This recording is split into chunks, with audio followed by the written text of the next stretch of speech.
कहानी एक ऐसे घर से जहां शादी का माहौल है, लेकिन टेंशन और शांति इतनी कि शादी का घर किसी जंग के मैदान जैसा दिख रहा था। अरे जैसा मर्जी डेकोरेशन कर दो, पैसों की चिंता मत करो। इतना पैसा जब लड़के वालों को दे दिया तो फूल वालों को देने में मुझे क्या दिक्कत है? अरे धीरे बोलो ना, साफ लग रहा है कि फ्रस्ट्रेटेड हो। अरे तुम तो चुप ही रहो। एक बेटी संभाल नहीं पाई। सारा दिन मैं काम पर जाता था, सोचता था घर पर बच्चों को अच्छे से संस्कार मिल रहे होंगे, लेकिन नहीं, मैडम को तो अपनी किटी और फैशन से फुर्सत मिले तब ना। माँ चुपचाप वहां से चली जाती है। समझ में नहीं आता कि आखिर शर्मा खानदान में हो क्या रहा है। कल तक चिड़िया सी फुदकने वाली शीना की शादी यूं अचानक एक मोटे काले लड़के से क्यों हो रही है? शीना कमरे में हाथ में गुड़िया लिए बोलती है, मेरे साथ जो हो रहा है ठीक हो रहा है। तुम तो सब जानती हो, साहिल मेरे लिए भगवान है। अब जब वो ही नहीं मिला तो फिर कोई भी हो, जिंदगी ही तो जीनी है, जी लेंगे। बाहर शीना की बुआ किसी से बात करती है। अरे मोटा नहीं, उसे तो खाते पीते घर का कहते हैं। अब ओबेरॉय का नाम भी किसी को बताने वाली बात है। उनका इकलौता लड़का तो करोड़ों की सामी तो है ही। अरे हमारी शीना बिटिया तो रानी बनेगी, रानी। इन सब के बीच कहीं कोने पर शीना हाथ में मेहंदी सजाए बैठी थी और आंखों में आंसू सजाए। और वो समय भी आ जाता है जब शीना मंडप के नीचे हाथ में वरमाला लिए खड़ी होती है, लेकिन तभी अफरा तफरी मच जाती है। कोई कहता है, अरे लड़के की माँ को हार्ट अटैक आ गया। अरे अच्छी खासी थी, कैसे हो गया? अरे कहते हैं ना, किसी किसी लड़की के पैर अच्छे नहीं होते। हो सकता है कि मनहूस है ये लड़की। शीना पास खड़ी सब सुन रही थी। फिर शीना अपने कमरे में आ जाती है। शादी ये कहकर नहीं होती कि लड़की मनहूस है। अब लगातार शीना के लिए लड़के देखने आते, लेकिन आस पड़ोस या किसी के कहने पर शादी हर बार टूट जाती।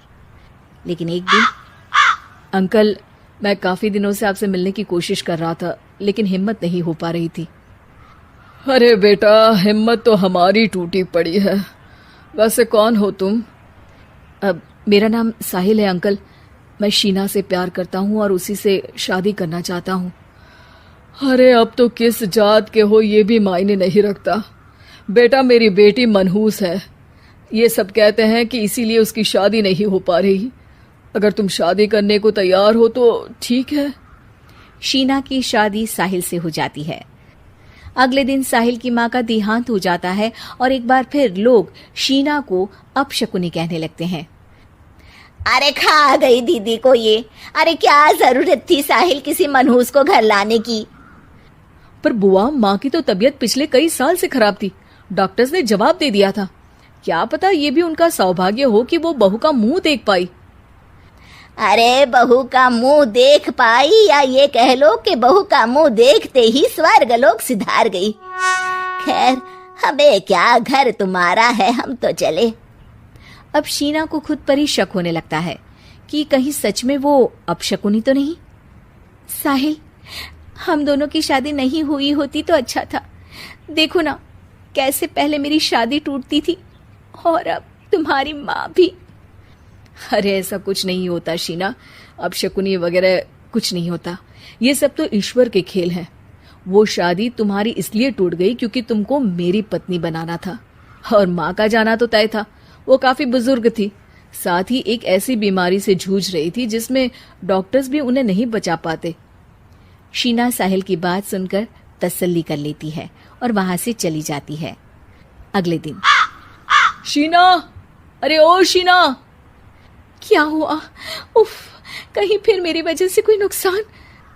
अरे नहीं नहीं शीना, तुम जानती हो, जिस प्रॉपर्टी के केस को हम बरसों से लड़ रहे थे उस पर फैसला आ गया, वो भी हमारे हक में। अब हम करोड़पति हो गए शीना। शीना शांत रहती है। अरे क्या हुआ? करोड़पति बनकर तुमको खुशी नहीं हुई? शीना की आंखों में पानी आ जाता है। चलिए जी, कुछ तो अच्छा हुआ मेरी जिंदगी में आकर आपके साथ। साहिल शीना को गले लगाकर कहता है, मेरी नई नौकरी भी तुम्हारे ही आने से लगी। ये प्रॉपर्टी का केस जीता।